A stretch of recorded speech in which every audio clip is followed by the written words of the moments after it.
There is one sentence that almost every Bitcoin supporter hates to hear. Bitcoin is not perfect.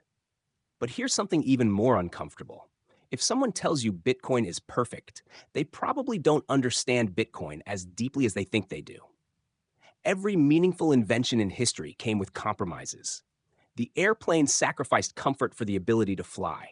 The internet sacrificed privacy for global connectivity. Democracy sacrifices efficiency for freedom. Bitcoin is no different. It is not the fastest payment network. It is not the cheapest way to move money. Its price can be wildly unpredictable. Its transaction fees sometimes frustrate users. Its market can be influenced by speculation, leverage, and powerful investors. And yes, all of those criticisms are real. Ignoring them doesn't strengthen Bitcoin. It weakens the conversation. Because the strongest ideas are not the ones that survive by pretending their flaws don't exist. They survive because, even after acknowledging every weakness, they still solve a problem that nothing else has solved before. Today, we're going to do something different. Instead of defending Bitcoin, we're going to criticize it. We're going to examine its biggest weaknesses honestly. Then, in the next part, we'll ask a much more interesting question.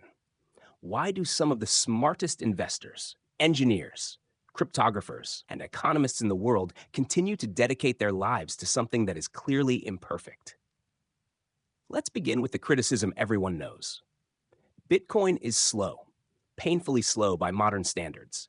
Every new block is produced roughly every 10 minutes. That doesn't mean every payment takes exactly 10 minutes, but compared with the instant experiences we've become accustomed to, waiting for confirmations feels almost prehistoric. Visa can process thousands of transactions every second.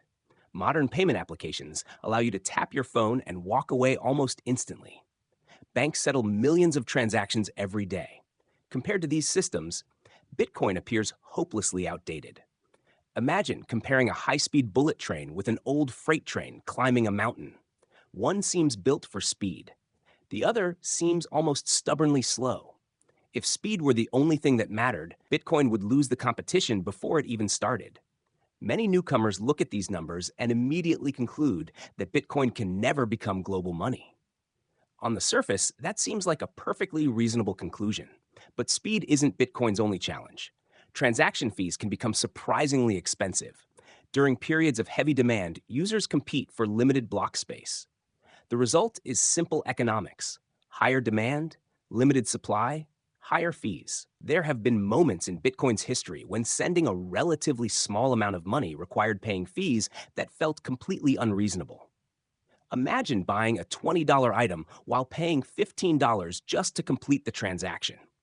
For everyday purchases, that sounds ridiculous. Critics quickly point to this as evidence that Bitcoin has failed as digital cash. Why would anyone buy coffee with Bitcoin if the transaction fee costs more than the coffee itself? It is a fair question, and it deserves an honest answer rather than blind optimism. The third criticism may be even more serious. Bitcoin's price is incredibly volatile. One year it becomes the best performing asset on Earth. The next year it collapses by more than 70%. History has shown multiple drawdowns exceeding 80%. Think about that for a moment. Imagine receiving your annual salary in Bitcoin. A few months later, your purchasing power has been cut nearly in half. Or perhaps it has doubled unexpectedly. Neither situation creates stability. Money is supposed to help people plan for the future. Extreme volatility makes planning much more difficult. Businesses struggle to price products. Employees struggle to negotiate salaries.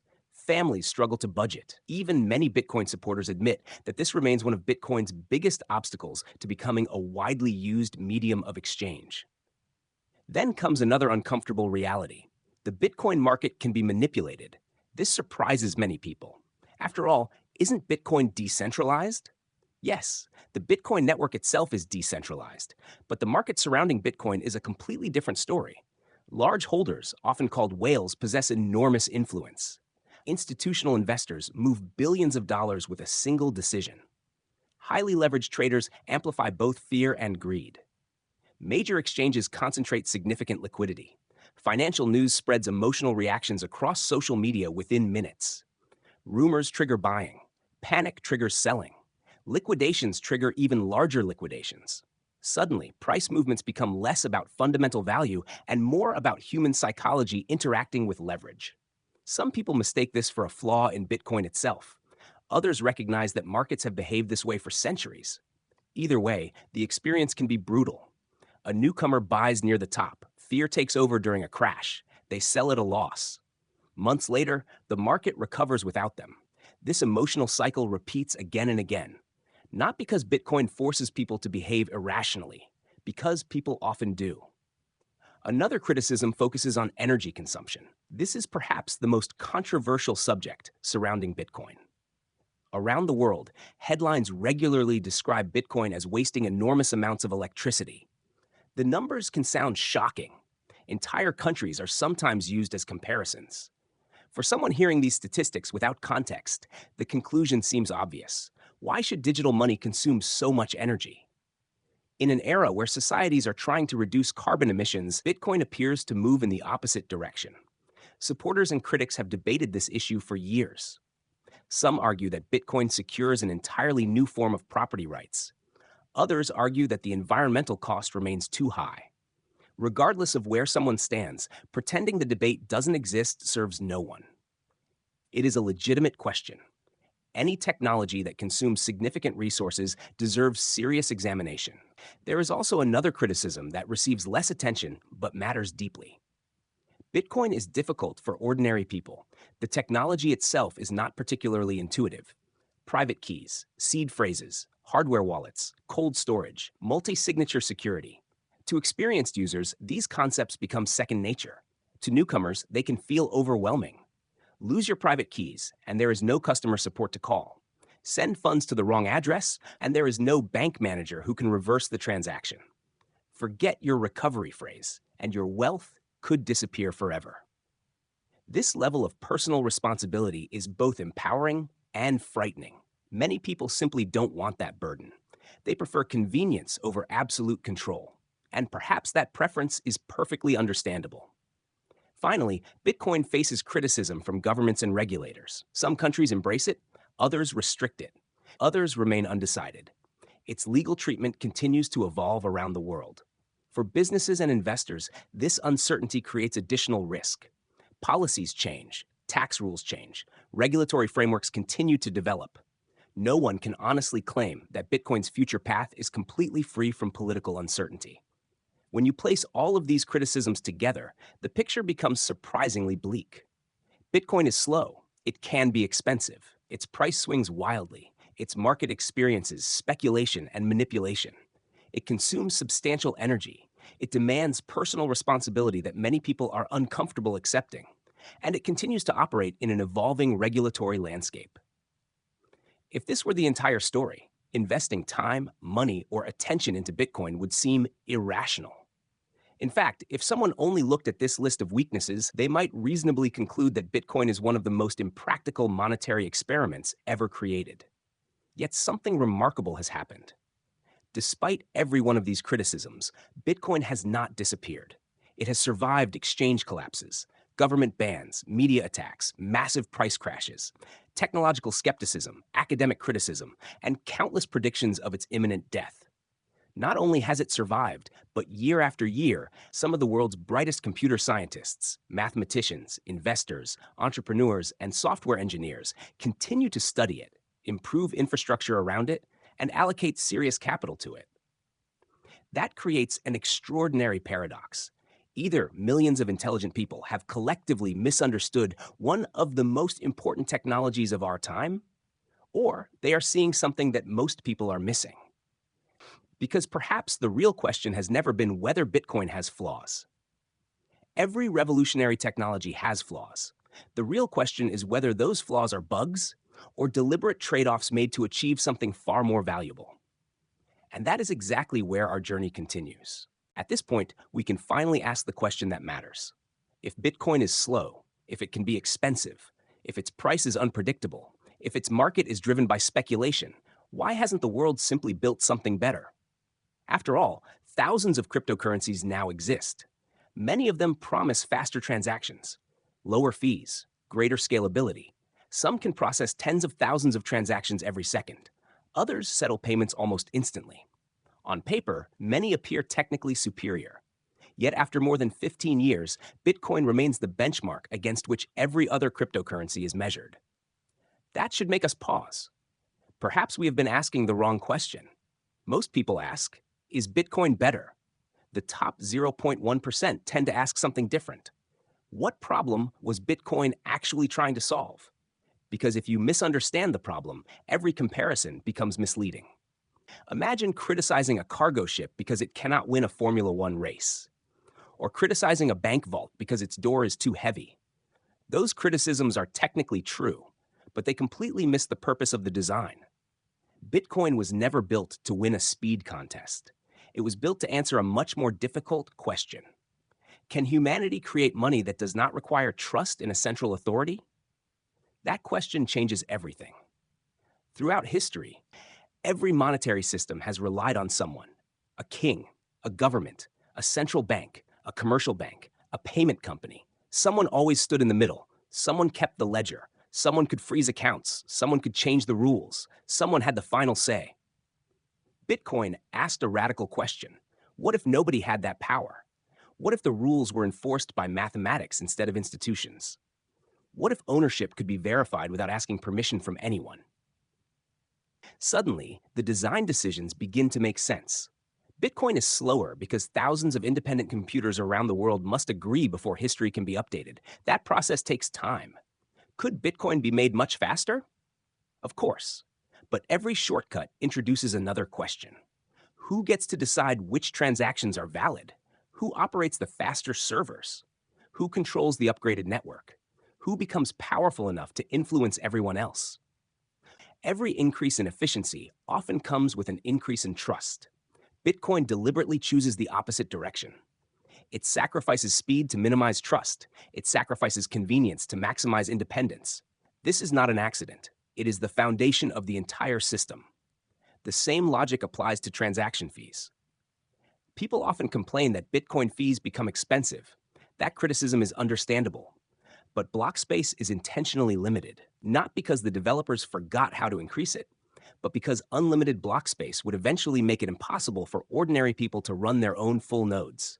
If only giant corporations could afford to verify the blockchain, decentralization would slowly disappear. The network would become easier to control.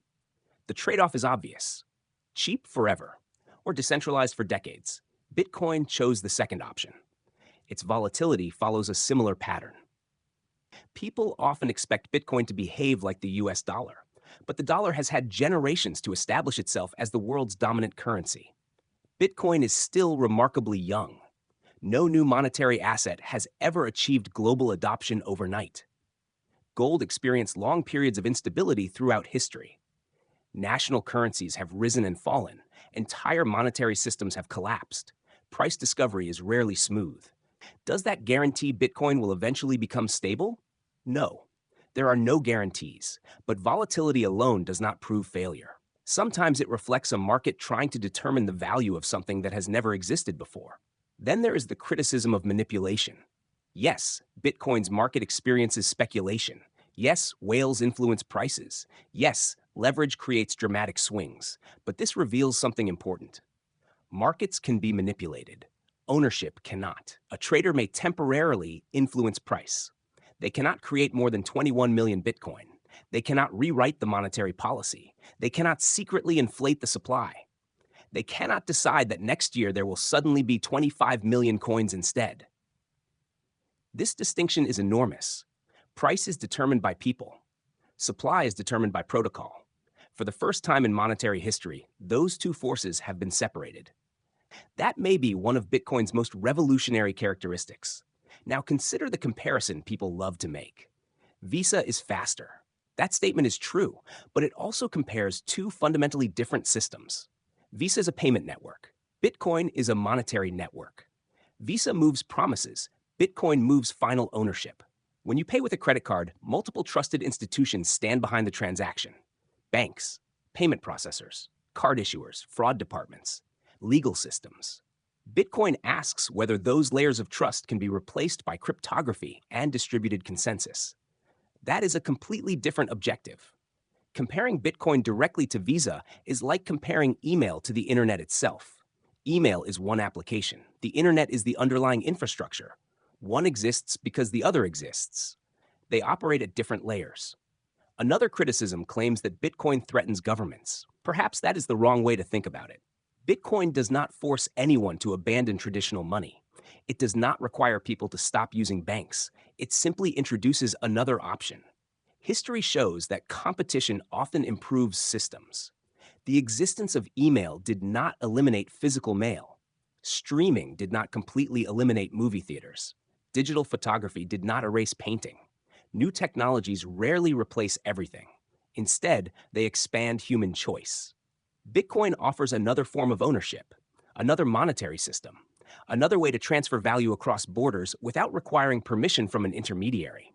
Whether people choose to use it is entirely their decision. Freedom often means having alternatives. Perhaps the most remarkable aspect of Bitcoin is not technological at all. It is philosophical.